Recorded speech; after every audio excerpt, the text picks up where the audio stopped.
Under a sterile white ceiling, the MC, just your average high school student, blinks awake in a hospital bed, his head spinning and his thoughts scrambled, dizzy, confused. One thing's for sure, he definitely doesn't remember signing up for this. Now he's left staring at the ceiling, trying to piece together how he even ended up here in the first place. His painful past hits him like a wave, flooding his mind with memories he'd rather forget. Back in school, he was nothing more than a punching bag. Mocked by the delinquents, laughed at by everyone. He wasn't just bullied. He was the joke of the entire class. The weak kid, the scared one, standing up to them? That thought never even crossed his mind. He couldn't stand himself for it, and he despised everyone who turned a blind eye to his pain. Drowning in self-pity, the MC found himself wishing for a reset button on life, a chance to start everything over. But what he didn't know was that fate already had other plans waiting for him. One day, out of nowhere, the MC finds himself summoned to an alternate world. As he's still trying to make sense of it all, a beauty greets him warmly and calls him Messiah-sama. He quickly waves it off and corrects her. His real name is Yamato too. There's a demon lord wreaking havoc across the land. But Teru, being Teru, couldn't help but think this whole fantasy world thing was just some kind of cruel joke.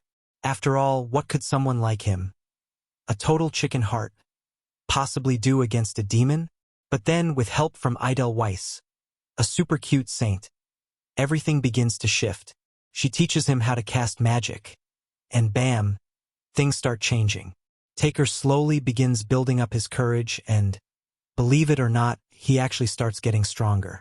But just when the MC thinks he's finally winning, after defeating the Demon Lord, no less, he's not celebrated as a hero. Nope. Instead, they label him a threat to humanity. Classic. The Prime Minister sees him as a ticking time bomb, convinced that Taker will betray everyone and try to take over. So, the plan?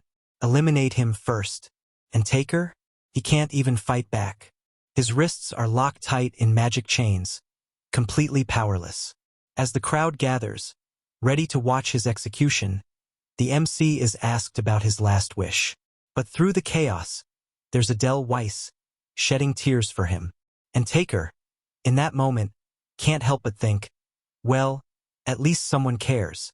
Fast forward to now, and the MC finds himself back in the hospital, doing his best to stay calm and figure out what's going on. He's skeptical. Did he really die? Or was everything from the past 3 years just a strange dream? To figure it out, the MC gets out of bed. But when he glances at his reflection in the window, he's taken aback. Who is this stranger staring back at him? He's thinking, bro, I didn't sign up for a face swap. But before he can even process it, the shock hits him hard, and he collapses to the floor. His body feels like a wreck, with fractures in his bones everywhere. He casts a recovery spell, and boom, the pain vanishes. That's when it hits him. Maybe everything was real, but this new body? Definitely not what he was expecting. Out of nowhere, a woman bursts in, screaming his name and wrapping him in a hug. The doctor is freaking out. His injuries were so serious, but somehow he's perfectly fine now. Teru quickly realizes the woman probably thinks she's his mom. Not wanting to drop the whole, "I'm not the real true bomb," he decides to pretend he has amnesia. Smooth move, right? Later, he learns that he fell from a school rooftop while hanging out with his friends and ended up in the hospital. Oh, and it turns out he shares the same first name as the guy whose body he's now in, but their last names are different. He's thinking, wait, I'm not true, but I'm kind of true. Meanwhile, the doctor is still in shock, because even the best healers couldn't have fixed him up this fast. Then his dad walks in, pulls him into a hug, and says he doesn't care if Taker doesn't remember them. He's just happy that he's alive.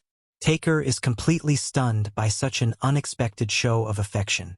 He's not sure how he ended up in someone else's body, but he promises to return the original Taker's body, no matter what it takes. The doctor runs a bunch of tests on him, and once they confirm he's all clear, he's finally discharged. On the way home with his parents, he's pretty impressed by how advanced the hospital tech is. Everyone's speaking Japanese, so he's pretty sure he's back in Japan. Then, the news on TV drops a bombshell. It's 2040. Taker's brain is like, Wait, wasn't it 2000 when I last checked? And just as he's trying to process that, the news shifts into full fantasy mode, showing goblins, ogres, and the hunters battling to protect everyone. Taker's just sitting there, like, bro, what? As if that wasn't enough. His mom casually says she wants to be a hunter. His dad shuts that down fast, saying she'd just get herself killed out on the battlefield. Taker, still lost in his thoughts, watches hunters casting magic and fighting monsters, and it hits him. It's just like the fantasy world he left behind. Out of nowhere, a massive crack splits the sky, and Taker's dad is freaking out, trying to steer the car away from it. But a guardrail blocks their path. Thinking quickly, Taker casts a barrier just in time to stop them from crashing. His parents are shaken but okay. Just when things couldn't get crazier, the universe decides to throw more chaos at him. Taker spots monsters that look just like the ones from another world, and his father warns him about a gate break, telling them to run. Ogres start pouring out of the crack, and Taker's like, I've seen these guys before. They're not too tough, but regular people, they'd be no match for them. He knows he has the power to handle this, but he's worried that if he shows it, he'll be labeled a threat again. He can't afford to mess this up. Not now, not ever. He's stuck in someone else's body, and he doesn't want to risk blowing his cover. He decides to run, but then he spots his parents about to be crushed by an ogre. Completely out of options, he fires a flare burst that takes down the monster, saving his terrified parents in the process. He hurries over to check on his parents, spinning a story about how a random hunter stepped in to help, even though he was the one who did all the heavy lifting. His parents totally buy it. But then he notices something strange. After his attack, someone else casts a spell at the ogre. He turns and spots a mysterious girl with her hand on fire. It's impressive, but also a bit suspicious. That could cause some trouble for him. After all the chaos, the Kusanagi family walks home, still shaken. They talk about how close they came to disaster, but in the end, they were lucky. No serious damage, and they're all still alive. A few minutes later, they finally make it back to their place. Takeru's mom starts showing him how to use a phone, but the tech is so advanced, it feels like rocket science to him. His brain's working overtime just trying to keep up. Once she steps out, Takeru starts snooping around the room, hoping to find something, anything, that might explain what happened to him. But no luck. There's no diary, no secret files, not even a cryptic note. Just silence and more questions about the mystery of Kusanagi. And the only thing he manages to find is a dirty magazine. Honestly, what else would you expect from a teenage boy? But then, tucked away behind it, he discovers a book about the hunters. Curious, he flips through the pages and quickly learns there's a ranking system, plus something called a special report. Now that's the kind of intel he actually needs. Turns out, hunters in this Japan are basically celebrities. It's kind of wild to him, especially since, back in the other world, seeing crazy things was just another Tuesday. But this version of Japan? It's not the one he remembers. Something about it feels off, different. Still, trying to figure out how to use a phone feels way more complicated than taking down demon lords. And just when he's already overwhelmed, the phone buzzes with a new message. Takeru nearly panics. But then, like magic, the phone unlocks with facial recognition. High-tech and fancy. A bit too fancy for him. The message comes from someone named Araki, and the moment Takeru reads the hostile words, a sinking feeling hits him. This guy might have been the one who used to bully Kusanagi. The message isn't just a warning. It's a straight-up threat. Araki says that next time they meet, things won't end well. And to really drive it home, he even attaches a photo of himself wearing boxing gloves. Real subtle. Takeru's not exactly scared, but he is stressing a bit. Not about the threat, but about how much it must have cost Araki to send all that, especially the photo. Like, seriously? Who goes out of their way just to send a boxing pic with a threat? As Takeru yells out in frustration, his mom suddenly bursts into the room, cheerfully telling him the Wi-Fi's working now, only adding to his confusion. She quickly apologizes for not knocking and, seeing how out of it he is, gently reminds him that dealing with amnesia can be tough. Her advice? Just relax for now and take it slow before going back to school. Takeru uses the downtime to dive deep into whatever he can find on his phone, scrolling through info like a man on a mission. Then, a flashback hits. He remembers the moment he was first summoned to the fantasy world, all the way back 30 years ago. That was when gates to other worlds began tearing open across the land. Monsters spilled out, bringing chaos with them. The real kicker? Modern weapons did nothing against them. It was a nightmare no gun or missile could fix. But then, magicians appeared, wielding real magic, and started wiping the floor with those monsters. They didn't just fight back, they dominated. Over time, they passed their magic and knowledge down through generations, building a new kind of defense the modern world had never seen before. So now, pretty much anyone can learn magic. With that kind of power spreading, monsters started getting stomped left and right. The ones brave enough to face these creatures head-on were called hunters. Their mission? Seal the gates and take down anything that crawls out of them. Takaru strolls through the city, but out of nowhere, an old man yells at him for texting while walking. A bit embarrassed, he scratches his head and crosses the street, heading toward the city center. As he takes in his surroundings, it finally hits him. Modern society has completely woven magic into everyday life. Even if he hasn't fully wrapped his head around it yet, the world around him definitely has. He starts thinking, if he had the chance, would he really want to go back 40 years? Even with all the memories, a strange loneliness still lingers. Suddenly, a woman's scream snaps him out of it. She's shouting for help. Someone just stole her purse and took off. Takaru spots the thief, and it's clear he's using magic to crank up his speed. Way faster than a bike. It's like some kind of supercharged physical speed boost, almost unreal. Without skipping a beat, he takes off after the thief, and catches up in no time, leaving the guy instantly regretting every decision that led to this moment. The woman, holding her child wrapped in a towel, rushes over and thanks True with genuine relief. Her kid looks up at him, wide-eyed, and says, "That's speed. It's not something you see every day." Takaru lets out a small chuckle, reminding himself not to overdo it with the showing off next time. Just then, an elderly lady, who was almost knocked over by the snatcher, shuffles up to him. With a warm smile, she presses a handful of candies into his hand as thanks. Takaru smiles, a rush of nostalgia hitting him as he remembers his grandmother, who always gave him sweets after he'd give her a massage before saying goodbye.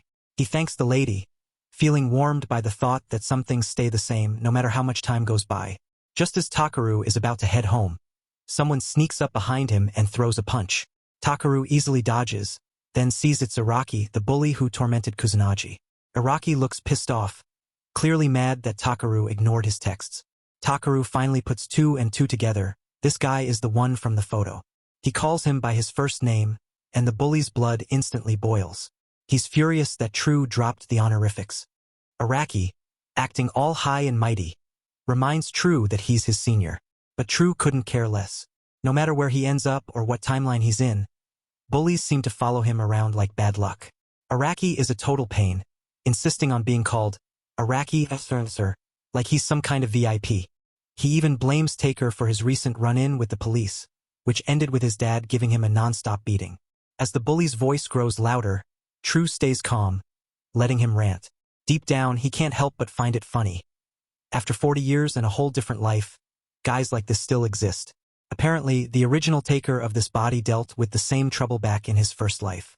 But unlike before, when he'd be scared stiff, Taker now sees this bully as nothing more than an angry puppy.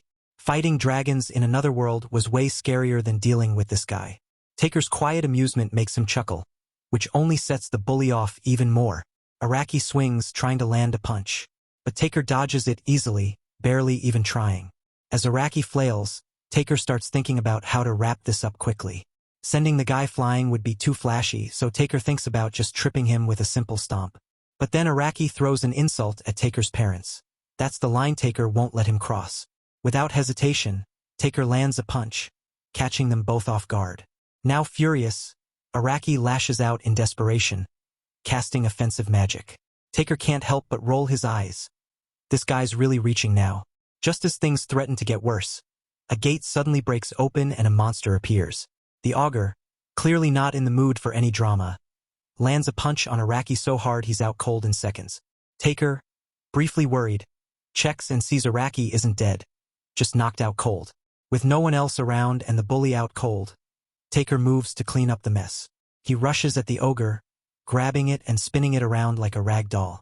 One powerful punch later, the ogre collapses, hitting the rocky ground like discarded trash. Taker surveys the chaos he's caused, then decides to close the gate by destroying the magic circle. It turns out his theory from the otherworldly experience holds true here as well. When the authorities arrive, they're left completely baffled. A bloody ogre defeated with a single hit. The gate is closed, and all they find is an unconscious Iraqi. Clearly no match in mana for what just happened. They figure the boy must have been fighting with a classmate. But the higher-ranking officer starts connecting the dots, recalling a similar incident involving Taker from before. Intrigued by this mysterious powerhouse, she heads out to investigate the Hunters Association. Some bystanders recognize her as Sakura, the youngest and most beautiful S-rank hunter. Sakura can't stop thinking about how someone took down a bloody ogre so easily. On top of that, they close the gate too. She starts wondering if there's a hunter even stronger than her roaming this town.